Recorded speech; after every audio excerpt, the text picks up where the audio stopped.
disait de toute urgence défaire le parti des médias. Le livre de combat pour une presse vraiment libre.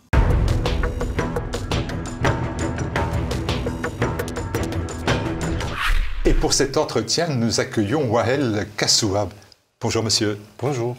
Merci de venir représenter ici l'association humanitaire SOS Chrétiens d'Orient dont vous êtes le chef de mission en Syrie. Votre présence à Paris va nous permettre d'évoquer les conséquences de la guerre en Syrie et surtout les conséquences des sanctions économiques américaines sur le quotidien du peuple syrien.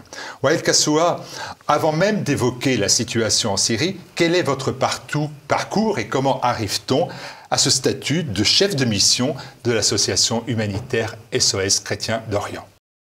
Je vous remercie de m'avoir invité. Je suis Wael Kassoua, originaire de la ville de Homs en Syrie. Je suis né à Alep et c'est dans cette ville où j'ai effectué toutes mes études, notamment de sociologie à l'université d'Alep. Après avoir fini mes études, j'ai effectué mon service militaire comme tous les jeunes hommes syriens. J'ai passé plusieurs années de service militaire qui coïncidaient avec la guerre. Auparavant, je me suis engagé dans l'Église, le scoutisme et le catéchisme, ainsi que dans le secteur humanitaire, bien avant la guerre en Syrie. J'ai donc acquis une expérience de secours et d'action humanitaire. J'ai rencontré SOS Chrétiens d'Orient dès le début de leur action en Syrie, en 2014, où la première mission a été menée par Benjamin Blanchard et Charles Meyer. Cette mission, baptisée Noël en Syrie, a été à la une de tous les médias, ce qui m'a permis de les connaître.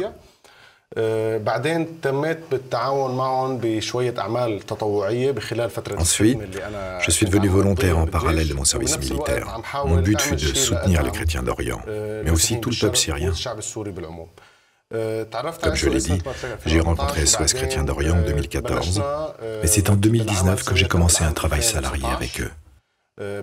J'ai débuté donc en tant que chef de mission adjoint, responsable de la région de Homs en Syrie. En 2020, j'ai été nommé chef de mission Syrie de SOS Chrétiens d'Orient. Vous êtes présenté, originaire d'Alep, vous êtes un chrétien melkite, je l'ai dit aussi, et ce pays, votre pays, dont vous avez été soldat, subit des sanctions américaines et européennes qui ont un très large impact sur les populations syriennes. L'embargo touche également, semble-t-il, le secteur médical, prioritairement même.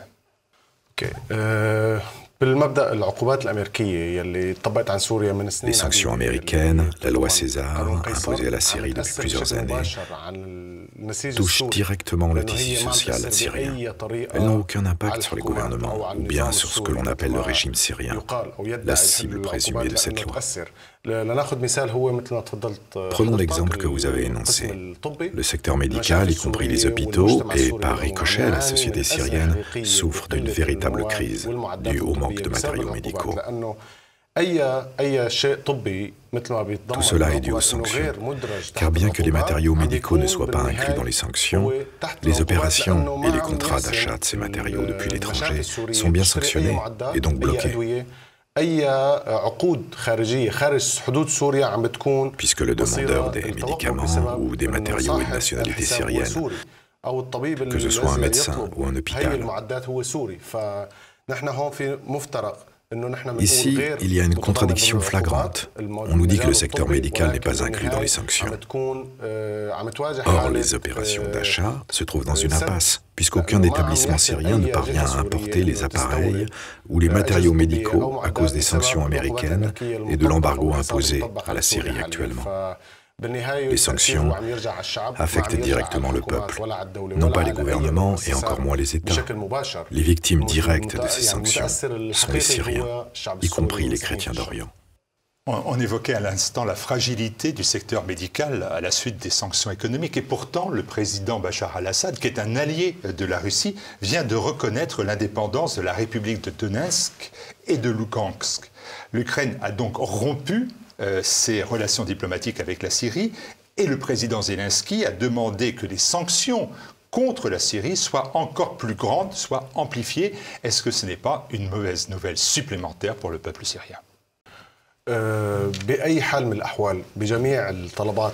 Toute demande de la part des gouvernements étrangers d'accentuer les sanctions sur la Syrie a pour but de soutenir les sanctions américaines. La posture ukrainienne actuelle soutient les sanctions américaines et l'embargo imposé à la Syrie par le biais de la loi César. Bien évidemment, cela augmente la souffrance et les douleurs des Syriens. Depuis la promulgation de cette loi, il y a 2 ans, la situation des Syriens se dégrade.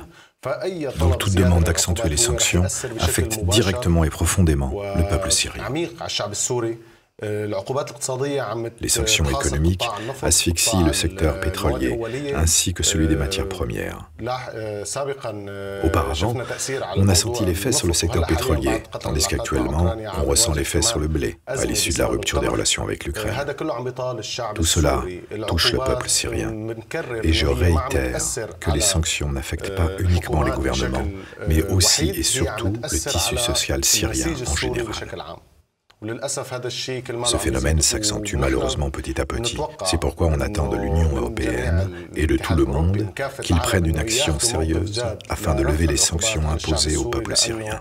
À l'issue de 11 ans de guerre, le peuple syrien est épuisé. Il cherche à quitter l'Orient et la Syrie spécialement, ce que nous n'espérons pas pour lui.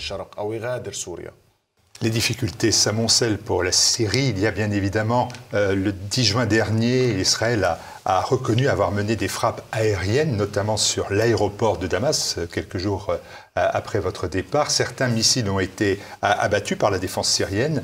Est-ce que Israël cherche à frapper des dépôts appartenant au Hezbollah libanais, ou est-ce que c'est une façon aussi de lutter contre les forces iraniennes qui constituent une menace pour les frontières israéliennes ?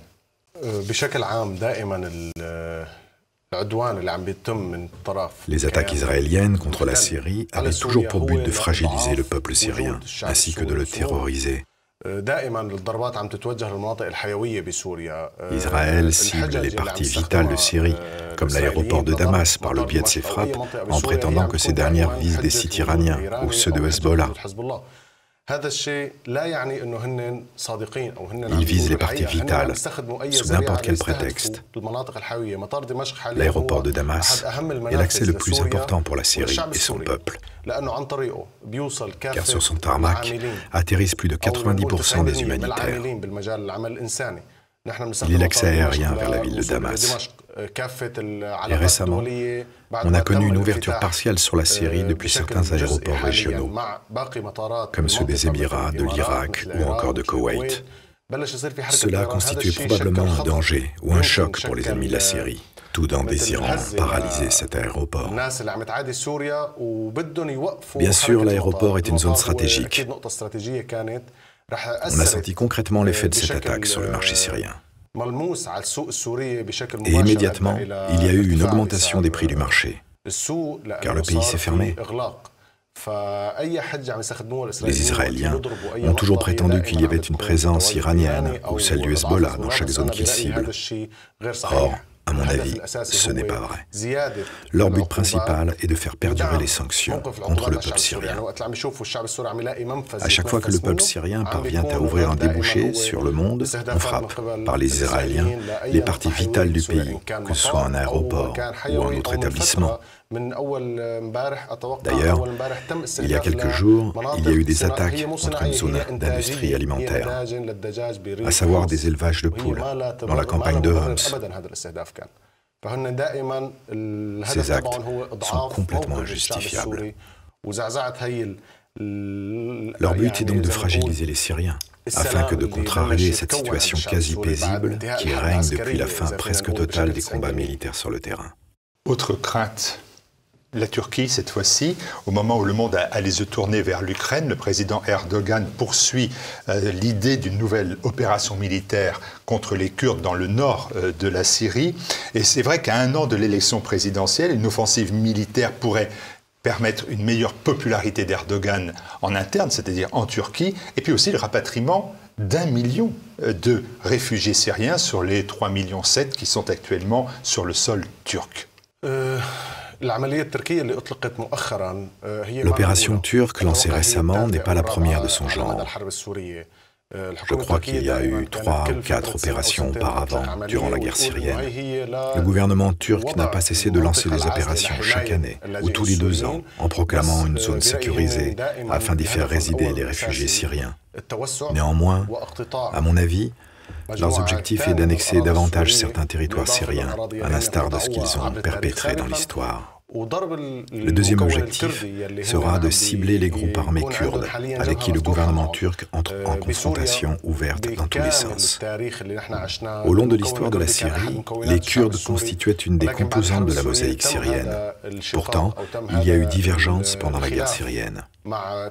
Certains ont montré une volonté de séparatisme, ce que l'on n'accepte pas. Ce n'est pas le modèle syrien. La Turquie, en lançant cette opération, clive davantage les Syriens. Leur objectif principal est d'annexer plus de terrain et de fragiliser la composante kurde qui est actuellement perdue entre le scénario séparatiste en Syrie et la confrontation avec la Turquie. Les groupes armés kurdes constituent évidemment une menace pour la Turquie. C'est pourquoi elle les cible. Mais aussi, elle a d'autres objectifs. Il s'agit de cibler les positions de l'armée syrienne qui défend les villages libérés dans le nord d'Alep et dans tout le nord syrien. L'opération turque est à double tranchant à mon avis. Il s'agit d'une part de cibler les groupes armés kurdes et d'autre part de cibler l'armée syrienne dans les zones libérées récemment. Au cours de cette opération, on a parlé d'instaurer une zone de 30 km de profondeur en Syrie, c'est-à-dire presque toucher les bords d'Alep. Ce n'est pas du tout acceptable pour le peuple syrien. Il y aura une défense contre ces objectifs si l'opération se poursuit. Dans tout ce fracas, il y a aussi, et peut-être prioritairement, le sort des chrétiens d'Orient. On parlait de Alep à l'instant. Pouvez-vous nous faire part d'un rapide tableau de la situation de ces chrétiens en Syrie? Les chrétiens en Syrie sont confrontés à une difficulté touchant leur existence. Les chrétiens en Syrie sont propriétaires de terrain et non pas des invités. Les chrétiens en Syrie sont l'une des origines de la chrétienté dans le monde et leur présence est donc essentielle. Notre rôle, en tant que SOS Chrétiens d'Orient, avec toutes autres associations soutenant les chrétiens d'Orient, est d'enraciner ces chrétiens sur leur terre. Les sanctions, la situation économique difficile, la pression étrangère pour vider l'Orient de ses chrétiens est devenue extrême. Il est temps que l'on proclame haut et fort, gardez la présence chrétienne en Orient, car ils sont l'un des piliers de cet Orient. Les chrétiens d'Orient donnent la foi et l'espérance pour toute la chrétienté mondiale. La situation est difficile, mais grâce à la solidarité, à la coopération et à l'unité entre tous les acteurs, nous parvenons à aider les chrétiens à résister chez eux. Depuis des années, SOS Chrétiens d'Orient est reconnu comme un acteur humanitaire et social de premier plan en Syrie, dans cette partie de l'Orient. Quelles sont les actions concrètes qui se déploient et que vous déployez donc sur place?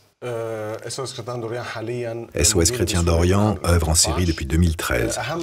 Les projets phares que l'on déploie sont les projets de développement économique, l'éducation et la reconstruction. Actuellement, nous nous concentrons sur le secteur de sécurité hydrique et environnementale, étant donné que ces derniers sont devenus des besoins pour les Syriens. En particulier, l'énergie solaire et renouvelable qui assure l'électricité pour faire fonctionner les pompes à eau potable. Nous menons certains projets de ce genre dans les villages chrétiens, dans les gouvernorats de Hama et Homs. Bientôt, nous lancerons de nombreux projets du même type dans la campagne de Damas. L'éducation est également au cœur de nos actions, car elle est le biais pour éduquer les nouvelles générations à l'issue de la guerre. L'éducation pour SOS Chrétiens d'Orient constitue le point de départ pour une vie sociale sereine en Syrie, dans l'avenir. C'est pourquoi nous soutenons les écoles, ainsi que la ruralité en matière de développement économique, car c'est là où il faut créer des projets de développement durable. À cela s'ajoutent des projets de reconstruction à Alep, y compris des magasins qui appartiennent aux personnes à revenus faibles. Le tout en coopération avec les églises locales, comme l'église grecque, milkite catholique, syriaque orthodoxe et catholique, ou bien l'église grecque orthodoxe et toute autre église en Syrie. Nous déployons tous nos efforts grâce à la générosité des donateurs et tous les amis qui soutiennent notre action et qui valorisent le travail de SOS Chrétiens d'Orient en Syrie et dans toutes les missions de l'Orient. Merci beaucoup Wael Kassoua, merci d'être venu à TV Liberté. Merci beaucoup Choukran Jezilan, Terjab El Salamé La Souria, bon retour en Syrie. Allah ysalmak. Merci beaucoup.